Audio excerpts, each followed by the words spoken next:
Hello and welcome to Off the Shelf Reviews. I'm Sylvia Whisk. And I'm Gary. And today we're going to take a look at both The Curse and, depending on where you're from, The Curse 2, The Bite. Starting with The Curse, which came out in 1987, directed by David Keefe. And this was his directorial debut. He would later go on to films like Behind Enemy Lines, U-571. Really? And An Officer and a Gentleman. Holy crap. This film also stars Will Wheaton and Claude Akins. Ian, why don't you give us the synopsis for The Curse?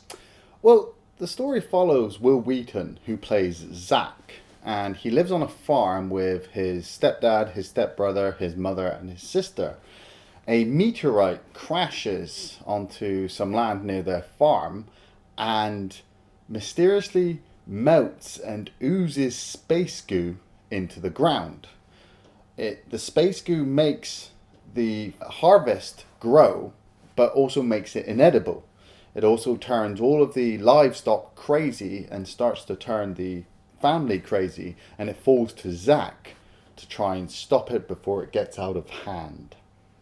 So like I said, this film stars Will Wheaton, who you might remember from Star Trek The Next Generation, even though he's only just come off the back of Stand By Me for this film role. And of course, most people would go on to know him today as perhaps a geek icon. Yeah. Hey nerds, I'm Will Wheaton. I know, right? The film also stars Claude Akins, who I remember from Battle of the Planet of the Apes, as a fan of the entire Apes franchise. We want guns! Guns are power! In the credits, it also has Lucio Fulci as the producer for the film. Right. Even though it's been gone on to say that he wasn't the producer, but he was a sort of second assistant cameraman or second unit director. Right, okay. But of course, we also know that name because he is absolutely synonymous with the horror genre, Yeah. especially with Italian horror films. Yeah. And I always get a feeling that I'm watching a part Italian movie, especially in a horror movie, if it's going to gross me out with maggots and spiders and insects. Yeah. That kind of where I kind of put that trope in the Italian horror field. The film also stars Malcolm Danare, who of course I recognised instantly from the movie Christine. Right. Yeah. For me, they shouldn't have called this film The Curse. It makes no sense. There is no curse. They should have called this film The Colour of Outer Space, because it is an adaptation of H.P. Lovecraft's story, The Colour of Outer Space, where a meteorite crashes onto a farm and weird shit starts to happen. So when the film starts and it's called The Curse, I'm like, okay, I'm rolling with it, let's see. I already know the story of H.P. Lovecraft, so I'm guessing it's going to follow the same kind of stuff. And it's just a TV made film, this one. For me, it's not a feature length horror movie per se. For me, it falls into the same genre as The Stand and Stephen King's It and The Langoliers. I mean, I prefer the Crazies film, the original and the remake, to this. But at the same time, there were some really good bits in this film. I want to start off. One of the first scenes you see is Will Wheaton being pushed into a big pile of shit.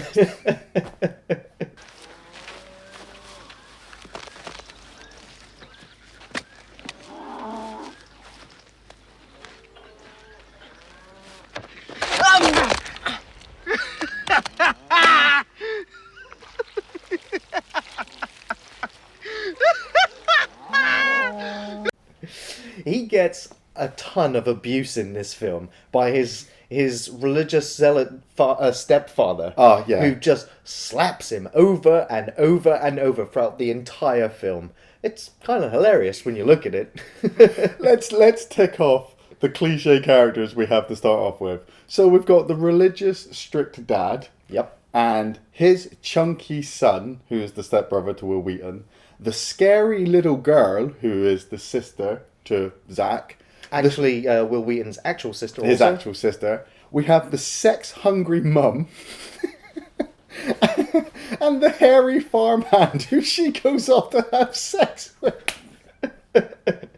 Well, yeah, at the beginning of the film, she's kind of spraying herself in perfume, and she kind of gets into the bed, and she leans over to her husband, and he's just like, "Back off, woman! It should be the man that initiates sexual relations, not the woman. Ugh! Sex is a sin. You know nothing." And so he goes to sleep, and I'm like, "Okay, crazy family." So in the middle of the night, she goes wandering out on the farm, and she goes up to the farmhand's shack. And he's pretty aggressive with her, and she's like, I'll scream. I'm like, you ain't screaming at all. Maybe a different kind of screaming. Yeah, different kind of screaming. She gonna moan all night.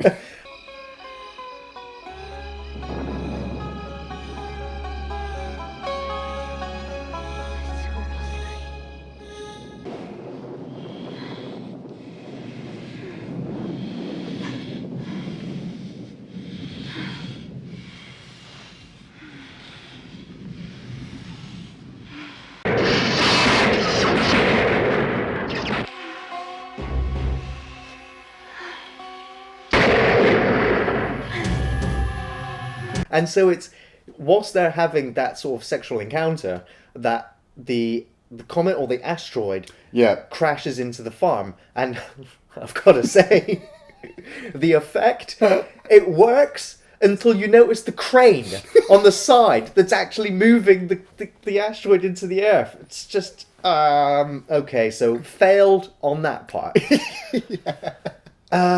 Okay, so we then cut to Will Wheaton and the rest of the family all coming out to discover what's going on. Yeah. And straight away, the stepfather has seen her coming away from the farmhand shack, and he knows and she knows. So straight away, they've got this issue that they've got to resolve after they've dealt with this immediate issue. Yeah. And I'm just going to go back to now why the film perhaps is also called The Curse. Because other than it being perhaps an H.P. Lovecraft adaptation, the stepfather tells her that she has sinned against the family and against God and against everything that's right. And so the fact that everything bad that will start to happen around them is all because of her sins. Yes. And that's the curse. See, I kind of enjoyed the balance between religion and science in this film. You know, the fact that you have this religiously strict father figure who is telling everybody that, you know, the reasons that have happened are because of her sin, you know, and this thing has fallen from God. But then on a science view of it, it's an asteroid, you know, it would have fallen from the sky if she'd have stayed in the bed with the father, you know, it would have stayed in there. So I'm like, okay, I can understand that, you know, he is so set in his way that no scientific explanation is going to sway you. It's all God. You know, and as the film carries on, the religious father tries to keep this strict view of, you know, there's nothing wrong with our food. There is nothing wrong with the livestock. There's nothing wrong with your mother running around with a knife and crazy hair, you know.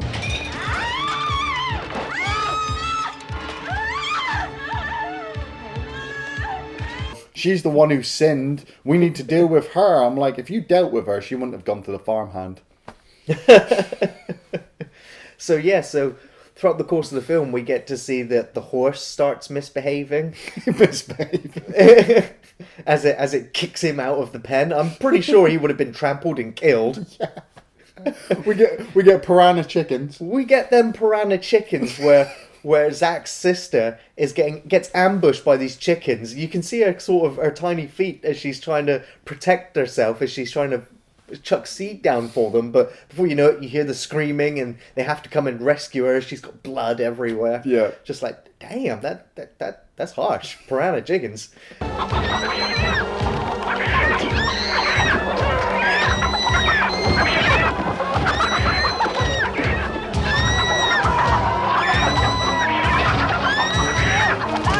Followed by that, we also get to see that he's using the water from the farm, from this new well, which has been infected with this asteroid, and they're spraying the entire farm with this water.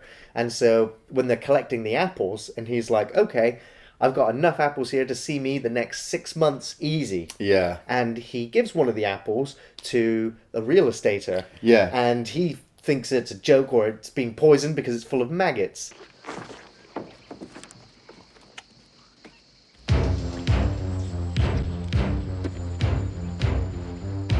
So, of course, the father realizes then, or he checks all the other apples, and they're all filled with maggots, every last one of them. And that there is then the launch point for him to actually realize that there's something needs to be done. Yeah. However, he still refuses to do anything because at that point, it's already too late. We have the additional characters in the film. We have the doctor, who also lives near the farm, and his very attractive wife. And there's something interesting going on between his wife and the real estater as well. Yeah, because they both want the high life. They want the cosmopolitan life. They want to go back to the city.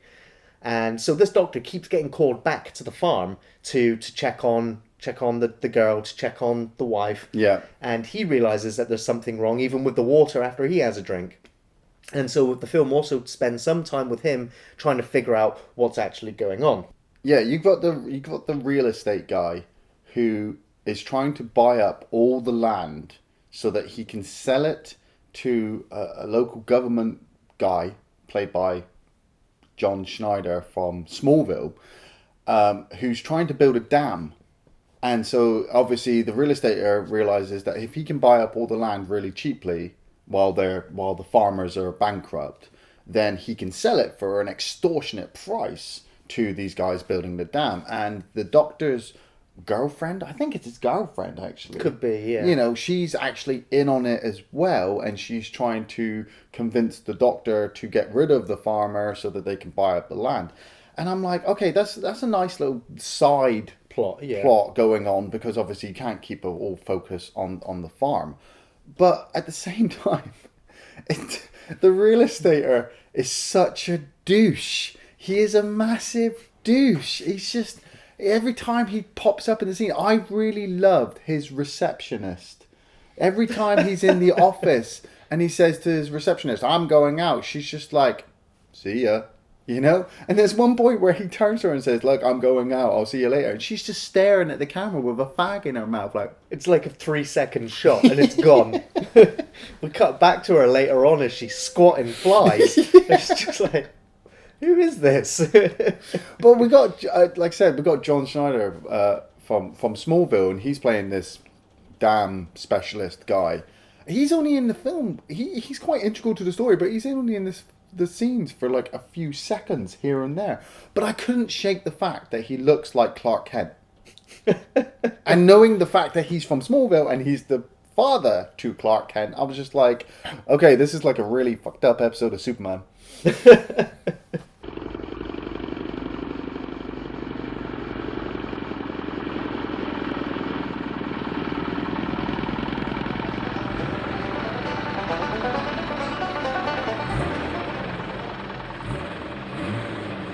So we get into some of the special effects in the film. Now, there are some cool effects where the mother is in the kitchen and she's got all these fresh vegetables and she cuts right through the middle of it and it's like a pus sack. Oh, yeah. And it just and she desperately tries to scrape some of it down the sink and it's just horrible. So she's like, well, that was disgusting. Let's try this tomato. She gets sprayed in the face, Evil Dead style, with blood and or tomato juice or what? I love that sequence. Once the asteroid crashes, all the good shit really starts to happen. And, you know, it was so tense. The fact that she goes out there and she sees that all the plants, the cabbages and the tomatoes have grown really, really nicely, and they're all funky colours as well. Yeah, and you know, she's really happy, and she takes it in, and then she cuts that cabbage, and it just looks fucking horrible, just gunk, rotted. Yeah, gunk everywhere. And it's the way that once she's cleared it away, she's looking scaringly at the tomato, and the tomato is, for me, I was like, do not cut it open. Do not cut it open. And she reaches for it and she puts it down gently and she puts it in that oven. I'm like, please don't cut it open, please. And then when she cuts it and it explodes in her face, I was like, oh man, I warned you not to do it.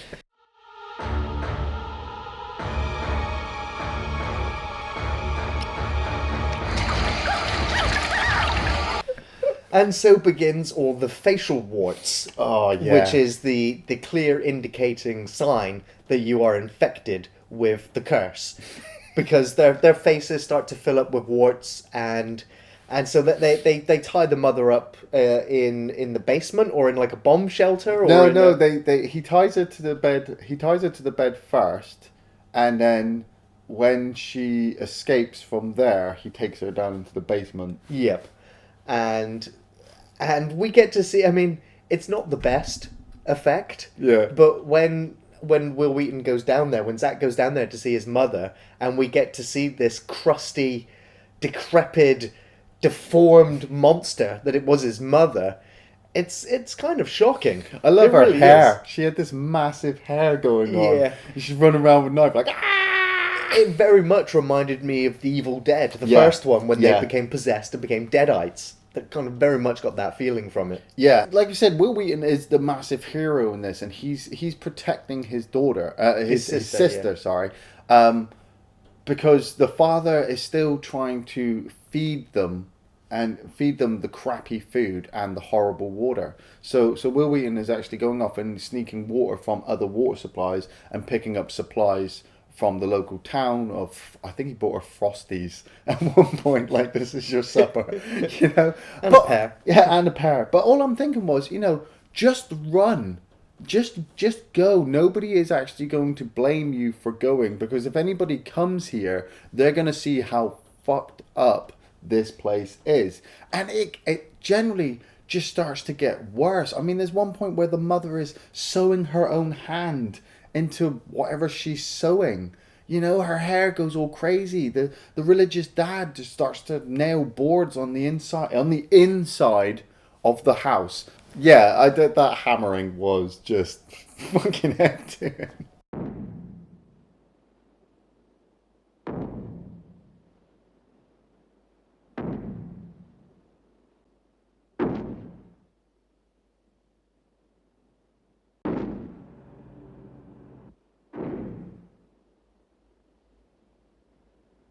That's what I mean.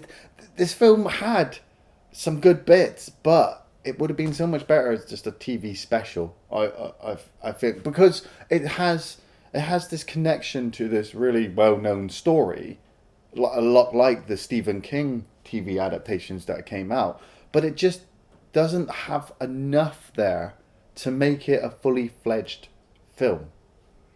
I think my favourite scene in the film is going to be after Zach's stepbrother has taken the injury from the horse, and they've got him back in the house, and they've got him bent over the table with his pants around his ankles, and the mother is attending him by either stitching up wounds or tidying up, but she just decides to graffiti and connect the dots on his ass. It was just like, what? That for me was perhaps the most memorable moment, other than one other particular scene, which I think I will let you... Yeah, I was very surprised myself of how many favourite scenes I would have in this film, because it started off so slow and I was not getting into it, that once the shit started kicking off, I found myself really getting quite surprised and quite shocked in some places. One of the scenes I loved was the piranha chickens. Another scene I loved was the cow exploding scene.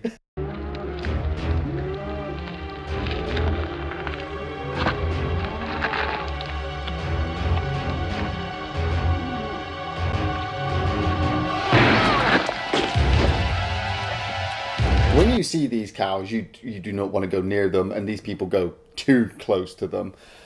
The legs and sexy underwear and oil scene was awesome. I have a responsibility myself. You understand that, don't you, honey?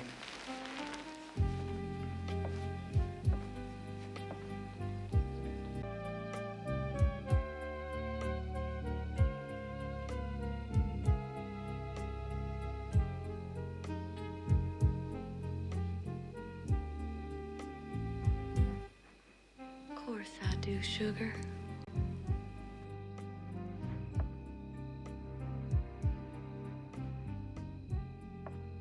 Where did that come from? Okay, you could have just made this the film.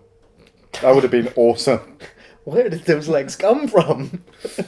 Any of the scenes with the mama, where she is gone crazy and her hair's all messed up, are brilliant. Especially the scene in the basement, where the real estater is searching the basement and he lights a match and she appears behind him, and then the match goes out and she's gone. That I generally got quite jumped by that. That one. was quite a nice chill, yeah. And then what really got me was the fact that towards the end of the film, the house is exploding and Will Wheaton is looking for his mother, and he goes up into the attic to find her, and she's melted into a pool of stuff.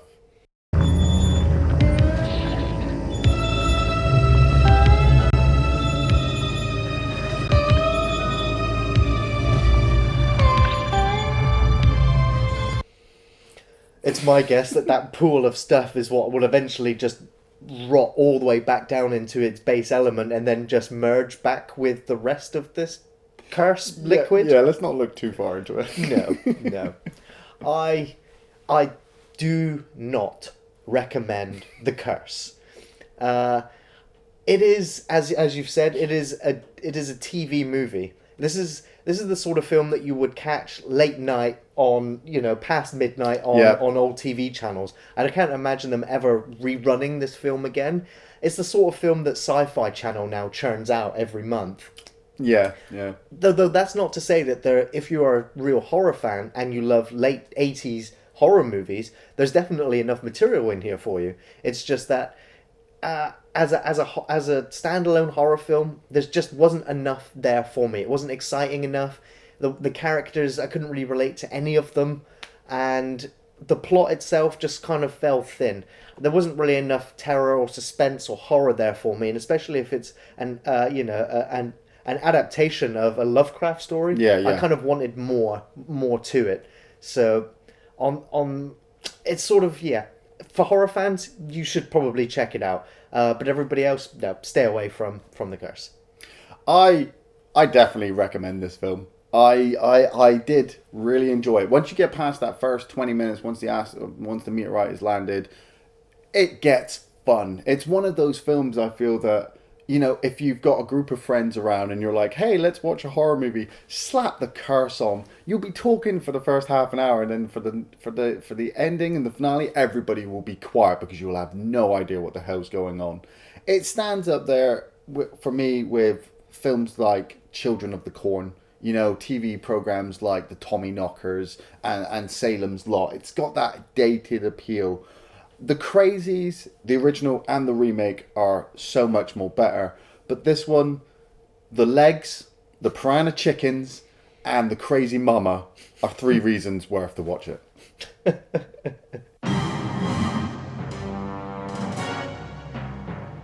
Which brings us on to The Curse 2, The Bite, which came out in 1989. Now, for most of you, this is just going to be known as The Bite. It was only repackaged and resold in America as The Curse 2, along with The Curse 3 and The Curse 4. Now, it's safe to say that none of these movies have anything in common with each other. They're all about entirely different supernatural or man-made sort of problems. So, The Bite, which came out in 1989, stars Jill Schoelen as Lisa, J. Eddie Peck as Clark, and Jamie Farr as the travelling salesman, or Dr. Schmuck, as I remember him. Exactly. The film starts off and we have Lisa and Clark, and they are in a Jeep just travelling across America for no particular reason. They're just sort of on holiday together, and it becomes apparent that they're sort of a new couple spending time with each other. They're in this desert setting and they need to fill up on gas, and they talk to the gas attendant, and they're like, yeah, we're going to go this way. And he tells them, no, you don't want to go through that way. And he's like, but it's a shortcut. It saves us like in 8 hours or something. He's like, still, you don't want to go that way. So they decide to go that way anyway. Hey, buddy, I wouldn't go through that area if I was you. seen a human being for about 100 miles. Thanks for the advice.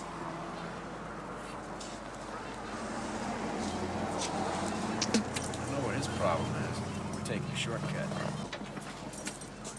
We soon see the film's sort of main antagonist, snakes.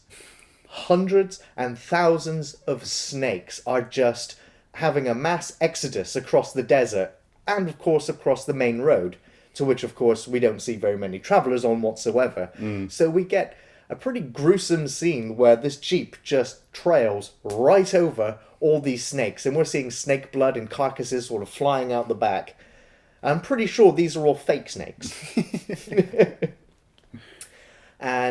But just before all that, the very opening of the film, we're shown two figures in hazmat suits that are in what appears to be a decontamination zone, picking up snakes.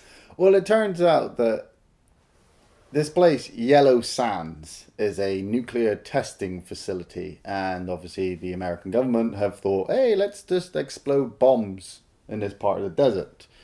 This is why the attendant has told Clark and Lisa to avoid Yellow Sands, because obviously it's radioactive and crazy shit is going on. This is where the main crux of the story comes through, because Clark and Lisa end up picking up one of these radioactive snakes, and Clark is bitten on the hand, and his hand starts to turn into a snake. I had to get that out of the way. This film is so shit. This film is so shit.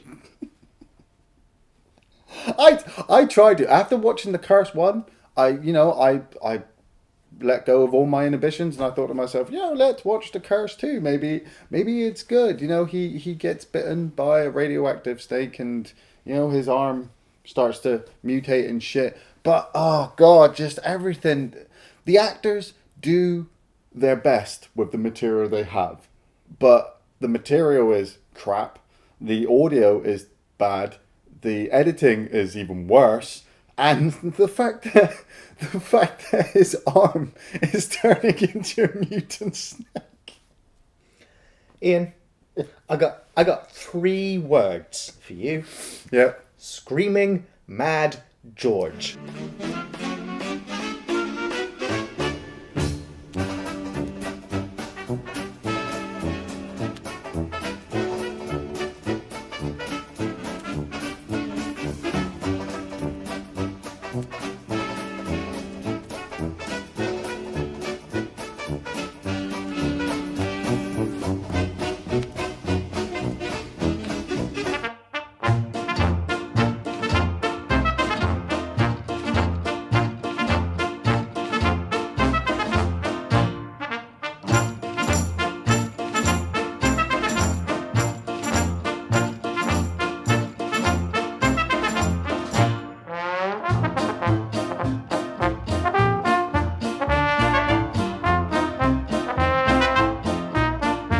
Yep, I will give you that. As a bonus, this film has Scream Mad George, who we know as just amazing with special effects. And, okay, yeah, the special effects in this film revolving around the snake's arm thing and the snake works. Yeah, and like I said, the actors work within the constraint of what they're dealing with.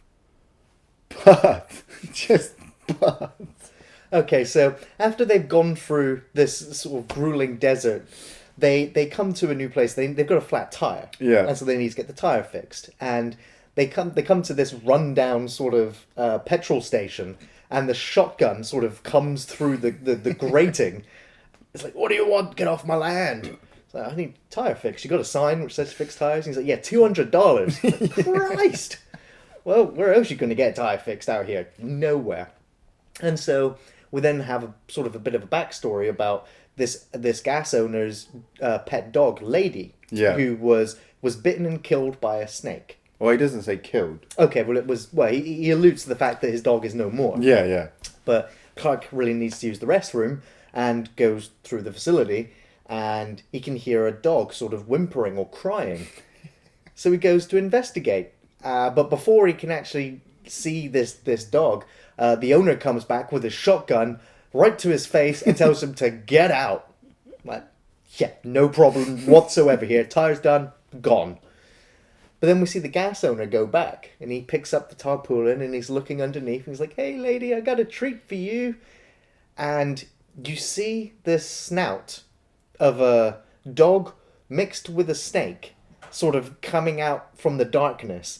At the same time, you can hear the sort of dog noises. Yeah. But it kind of reminds me of like a Thing monster. Yeah.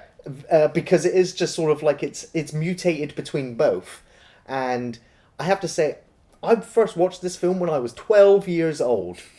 And this one scene has stuck with me ever since. When that snake dog comes out and it lunges and wraps its mouth around his throat, and you can hear him screaming and panicking, and it freaks me out when I think of this dog merged with a snake. And of course you see him reaching for the rifle, and you hear the blast go off, and we never cut back to there or know what's happened there again. Yeah. But from that point, we've already seen the dog-snake hybrid, and now we know that Clark has been bitten by a radioactive snake. And this isn't a Marvel movie, so he's not going to turn into a superhero.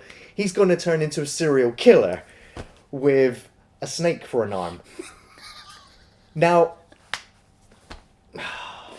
Carry on. Yeah, I'm just reliving all these moments. Shut up. Okay. So they're in a hotel or a motel, and they're talking about the snake bite. And so this traveling businessman, who's at the moment pretending to be a doctor and describing all of these different types of snakes using their real names, he's like, well, you were bitten by a chicken snake by the measurements of the bite and everything else. He was like, I've got this antidote for you. Gives him the antidote, and so they think everything's okay. So they carry on as normal. They have there's a really terrible, if not one of the worst, sex scenes in a movie I've ever seen, which basically involves finger walking over each other's faces.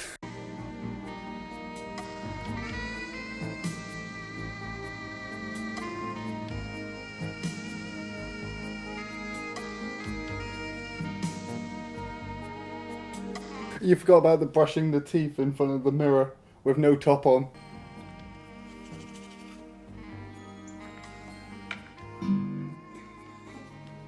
Lisa. That's just 50 Shades of Grey have got nothing on that. Iain, stay quiet for a minute, will you? I refuse to ever get back inside of that car again. Oh, baby. So, after that terrible sex scene, we're giving the POV shot of the snake, or of a snake, perhaps the one that escaped out of the back of the car. We were told that it did, but somehow it's managed to work its way into their motel room, which, granted, I just assumed it was a different snake, and this place is just filled with fucking radioactive snakes. Iain, you're making this really difficult for me. Sorry. So... she's freaked out when she realizes that the snake has soiled her pants.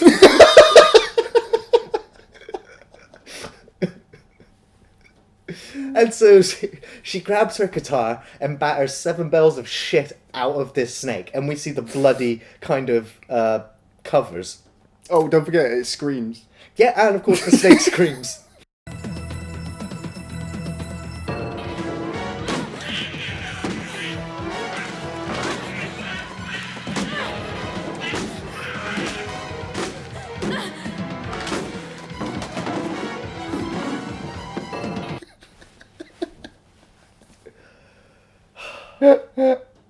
So they hightail it out of that hotel, get in the car and go, and leave the mess for the maid to find.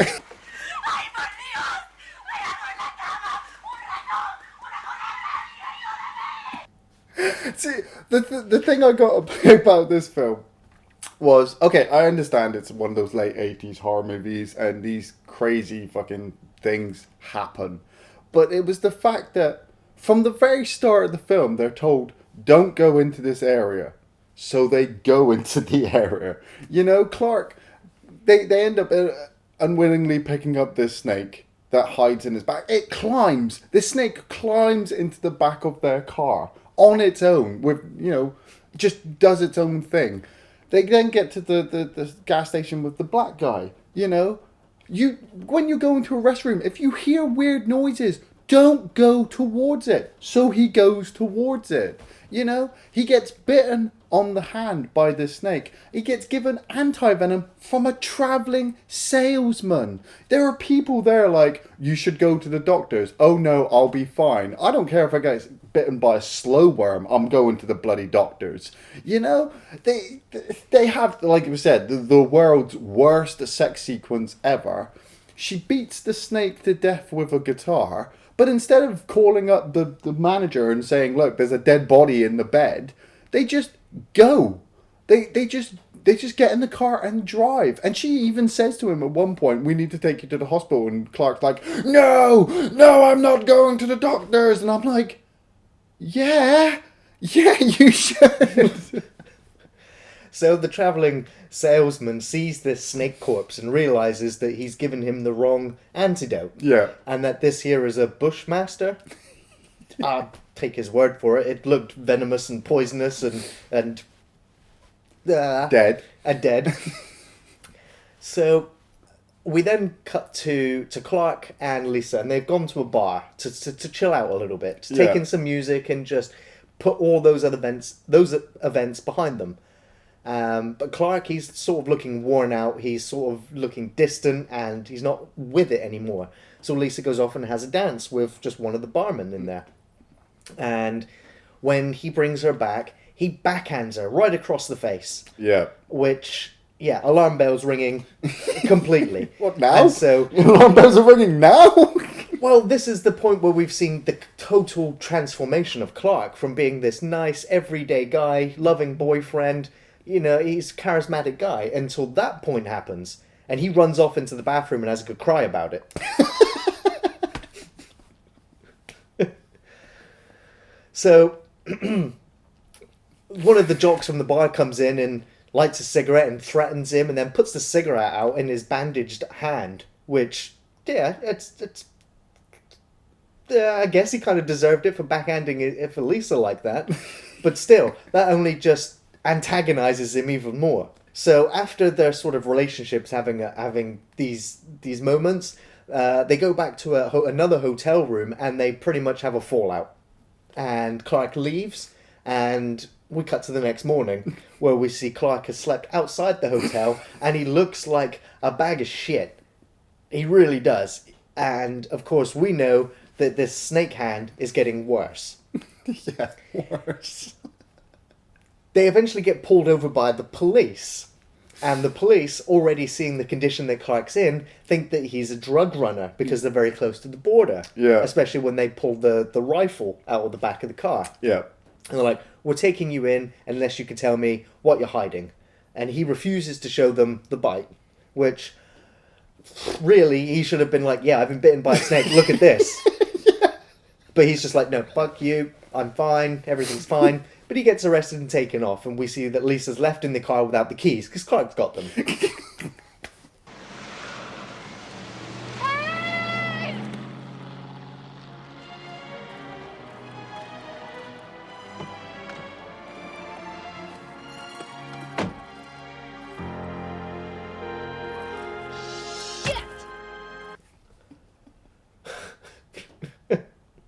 Carry on.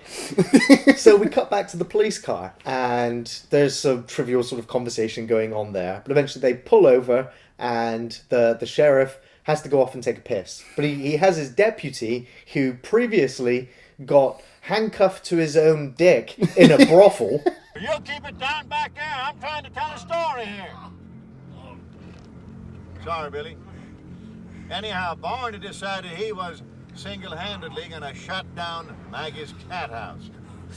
I don't know exactly what happened, but somehow the ladies got a hold of Barney's handcuffs and handcuffed Barney to his own dick. Slipped right off. I don't even know how that's even possible. I tried to work it out in my head how he could get handcuffed to his own dick. Well, the sheriff actually found that story quite funny as well. So he comes round and he's going to investigate Clark's hand. And this is where we really hit the first gore moment in the film, where Clark loses control of his arm and his arm shoots down the deputy's throat.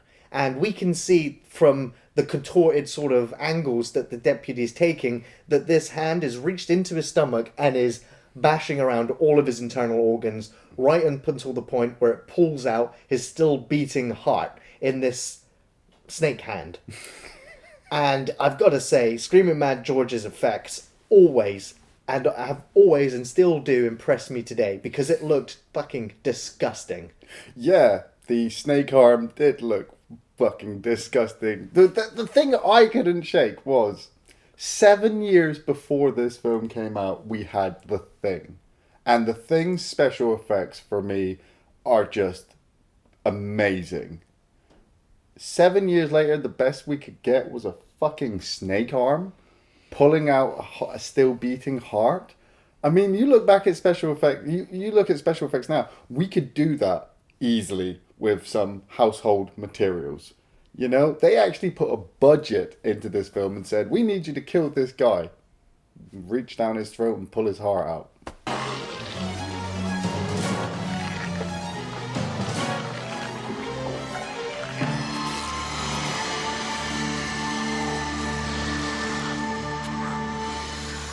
So, after Clark has escaped from the police, he eventually winds up in another hospital.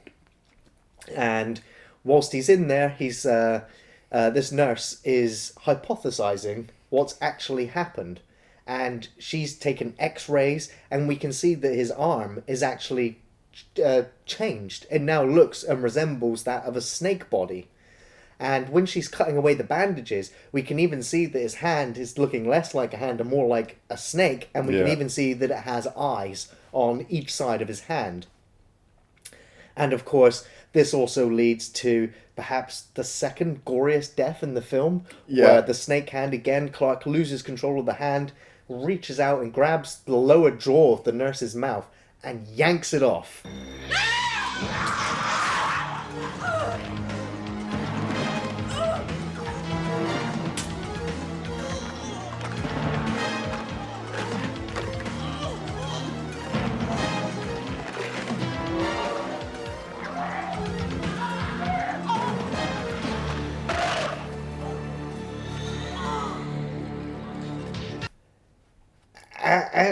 That was a good special effect. That was a good special effect. You see her lower jaw sort of dangling before she just crashes to the ground. Yeah. Building up to this point, though, we have been following Harry, the travelling salesman. And obviously he has realised that he gave Clark the wrong anti-venom, and Harry has been calling up all of his friends who are truck drivers and trying to get them to find this car. And that's the problem I have with this film, is that, you know, we're supposed to be focusing on this weird snake arm mutant thing, and Harry tells us for 2 days he's been searching for Clark and Lisa, and we get, you know, bad audio cuts of him talking to his buddies through their trucks. What's in Winslow? Nothing really, except a brand new hospital full of real hot nurses. Hey, Beef, I owe you a date with Florence Nightingale. Over and out. And then he finally turns up at the hospital. And this is my favorite scene in this whole fucking film. is Harry comes into the room after Clark has killed the nurse and is trying to give him the proper anti-venom, like it's going to work now that his arm is a snake mutant thing, and at the same time wants him to sign a waiver to say that Harry did nothing wrong in giving him the anti-venom. And when Harry and Clark confront, it's a first-person shot on Harry, and Harry's all scared and acting and all just like, oh my god. Well, when he realises the nurse's body on the floor. Yeah, he picks up the scalpel and he's trying to defend himself, and then he drops the scalpel like, no, help me please. And then he hits the door and slides down the door. No, I sat there like, oh, they killed Harry. I liked him. And then they fucking brought him back. And I'm like, fuck you, movie. Well, Harry spent the entire film believing he's given him the wrong antidote. And the nurse actually hypothesizes that no matter what antidote he was given, even if it was the correct one, would have done nothing to prevent this snake arm from occurring. Which leads me to believe that this is the first incident that this has ever happened, despite all those snakes out there.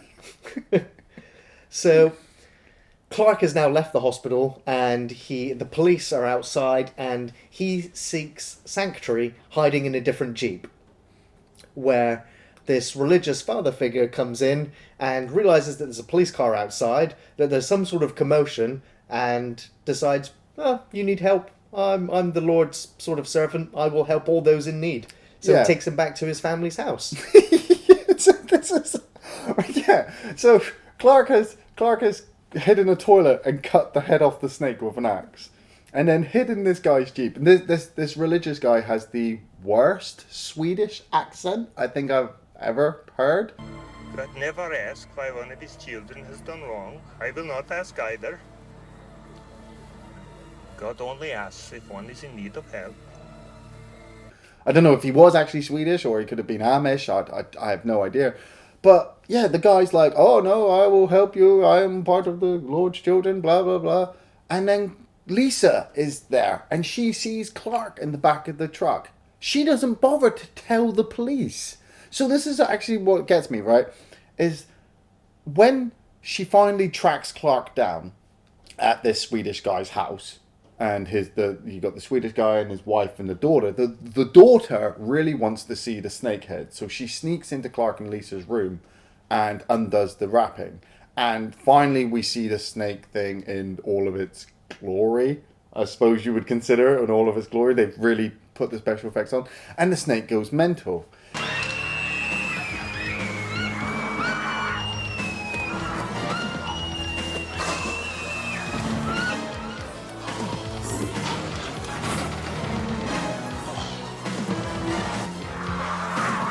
It kills the dad.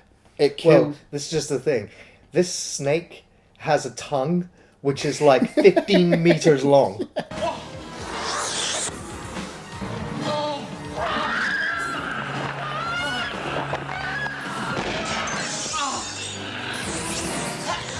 Because it coils out from the bed all the way down the room and wraps itself round his neck like a telephone cord and strangles the life out of him before recoiling the tongue and then knocking him into the wall where he bashes his head and is presumably killed at this point. Yeah. Before it then spits venom or spits its paralyzing stuff into the wife's face as she goes screaming down the stairs. But this is it, right? So I wouldn't consider the snake to be the killer at this point. I wouldn't consider Clark to be the killer.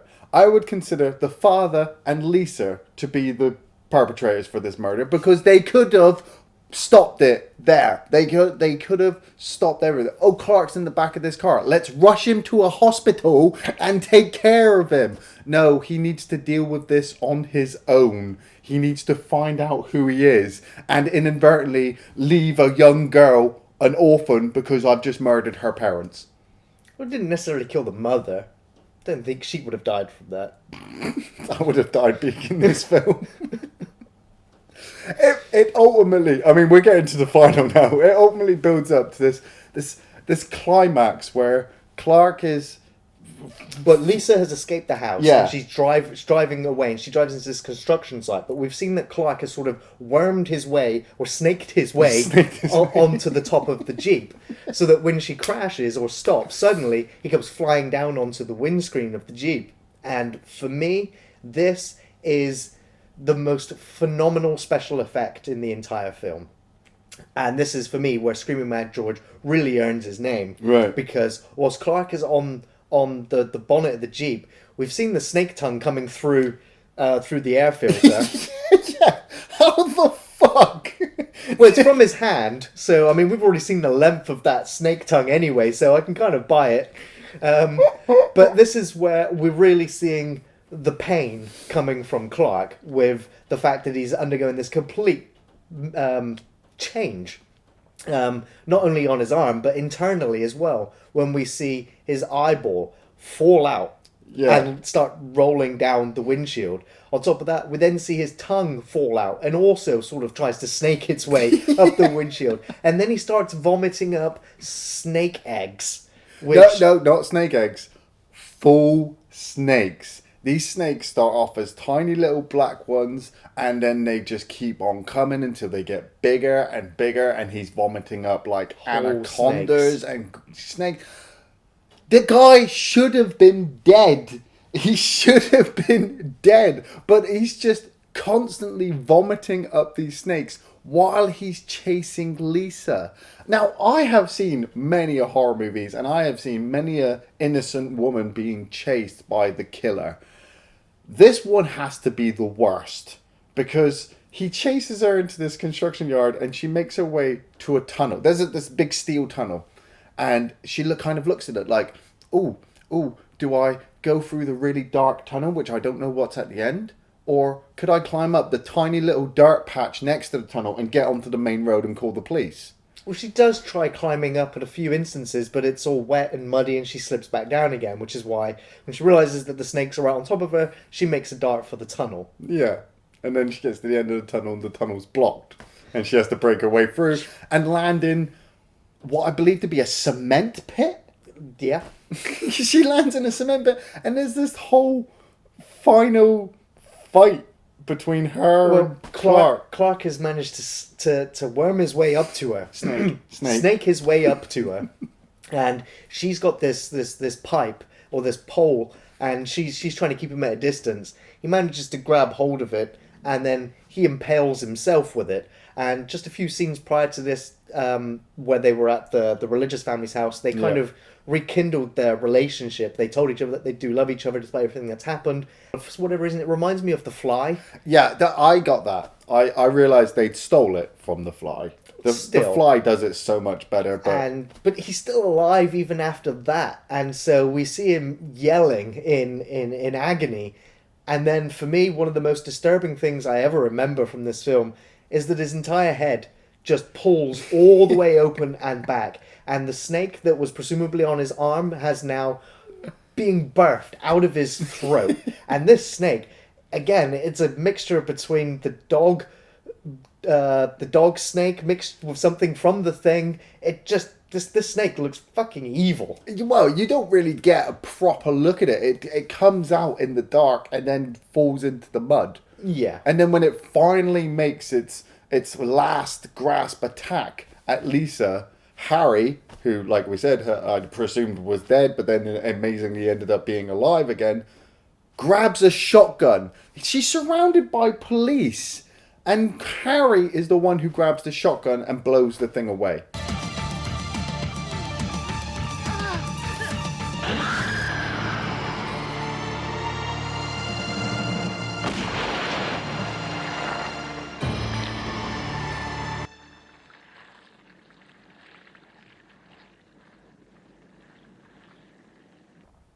Done.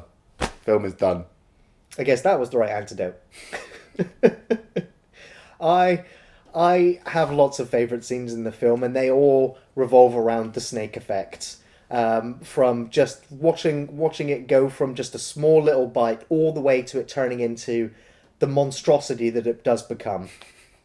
I like all of the actors in the film. I think they do a terrific job with the material that they're given. The music of the film is hit or miss. I really hate the soft core sort of porn bluesy music that plays every time it's a Clark Lisa moment. That music does grate on me. But for the music that fits the horror, I really like it. I also really like all of the snake POV shots and the sort of cliched heavy breathing of a snake like you would in a serial killer film. Lisa, get back. Yeah, Ian, I know you're laughing at all of these moments, but for me, that I have a nostalgia for this film from when I was 12, and the horror impact that this film has had on me has never gone away. I still have this weird phobia of snakes as a result of this, but at the same time, I still really like this film, and I like a lot of the scenes in the film. I don't. Like I said, the audio is bad, the acting is bad. The special effects by Scream Matt George are not his best. They're alright, they're not his best. I've seen a lot better special effects. The film is an hour and a half long, and for me it's an hour and 29 minutes too long. It's just one stupid scenario. It's the type of film that you would look at and say, this is the reason why horror movies get such a bad rap. They tell you not to go into a radioactive wasteland. Don't go into it. They tell you not to look for weird noises. Don't go for weird noises. You get bitten by something that you don't know what it is. Go to the bloody doctors. If you cut off your hand because it's turning into a weird snake thing, don't hide in somebody's car and get taken away to nowhere, because you're going to turn into a mutant snake birthing thing. And if you ever come across somebody who has a weird snake arm, you shoot them in the head. Do not try and love them and hope that they're going to get better. This film is terrible. Do not watch it. I only recommend this film to those, again, with a real appreciation for horror.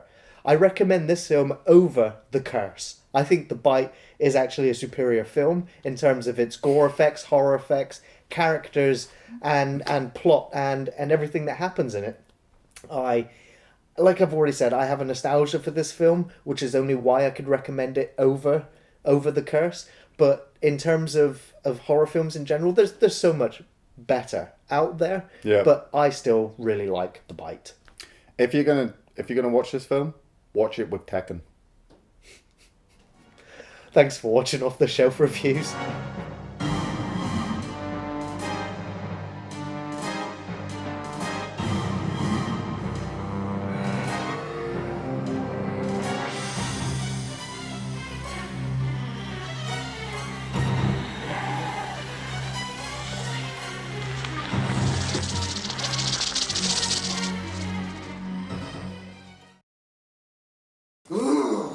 I hate snakes.